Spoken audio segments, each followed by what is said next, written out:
Hi, how much do you see iGaming businesses being sold for these days?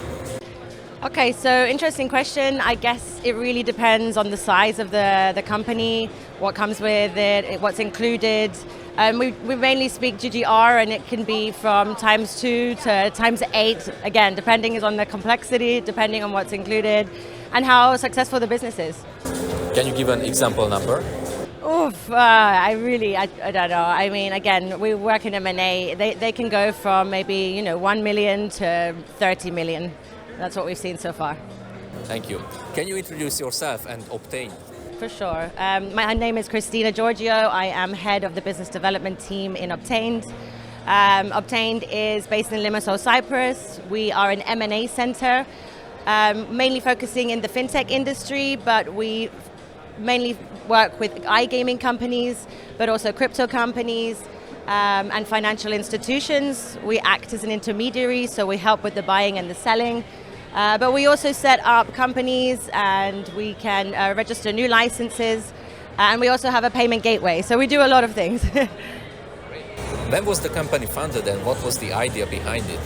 So the company was founded about 3 years ago, and our co-founders come from similar backgrounds. One of them is more of an EMI and crypto specialist, the other one from a legal background and gaming. So coming together, they put together Obtained. We're bringing in their network and some more specialists.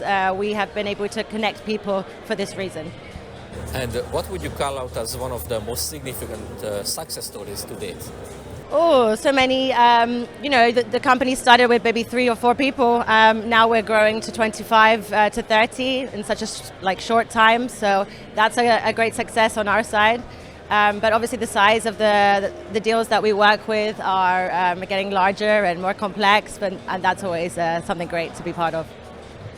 Let's talk about the so-called Nevis license, which are used by some of the online casinos these days. First of all, can you put Nevis on the map and also explain when it entered the radar of the iGaming companies? Yeah, so Nevis is, it's a very small island based around the Caribbean. I believe it found a gap in the market, situating itself as a new gaming license that can be affordable, speed to market. It has its own government and parliament, so it is supported by the island. And I think now they found a gap that they're going to position themselves in between the other offshore jurisdictions for gaming licenses. Thank you. And why do operators find the Nevis license interesting? I mean, for that reason, I think there has been a lot of changes with the offshore jurisdictions right now in terms of gaming. This one seems a little bit more easier to obtain.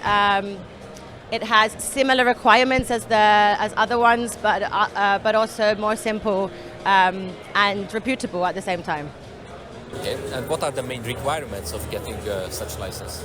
So it's the same as most other offshore jurisdictions. You need a local company, you still need to fill in your reportings, you have your AML, compliance, incorporation in Nevis, pretty much the same as most, but less complex, I would say.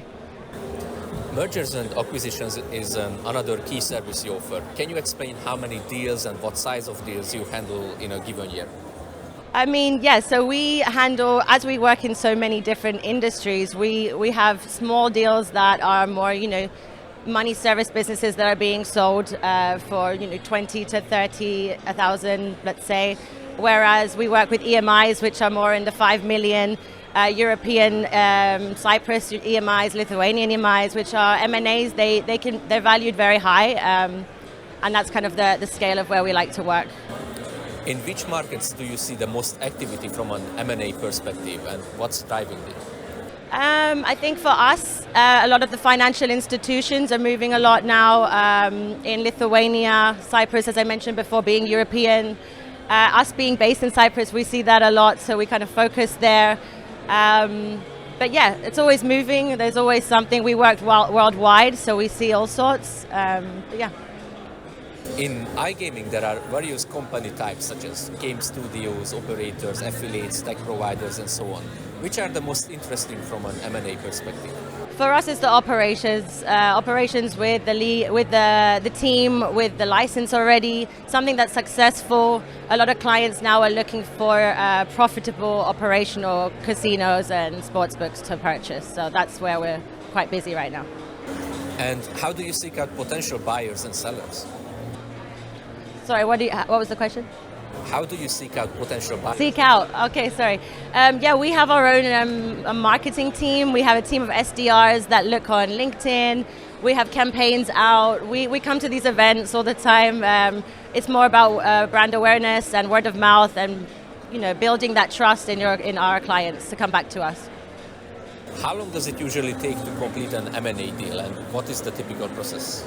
I mean, it can be really between maybe 1 week to even 1 year. Really depends on the complexity. It depends on the client's, ability to give us the information in the time that's needed. It depends on the regulators, if they're fit and proper, if they see. So yeah, it really depends. It's not a one sort of answer. And what should we look out for the remainder of 2026?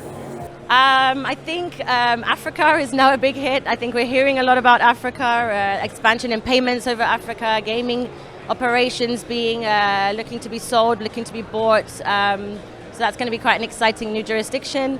And Obtained, you should look out for us. We're here. Thank you very much for the interview. Thank you. Very nice to meet you.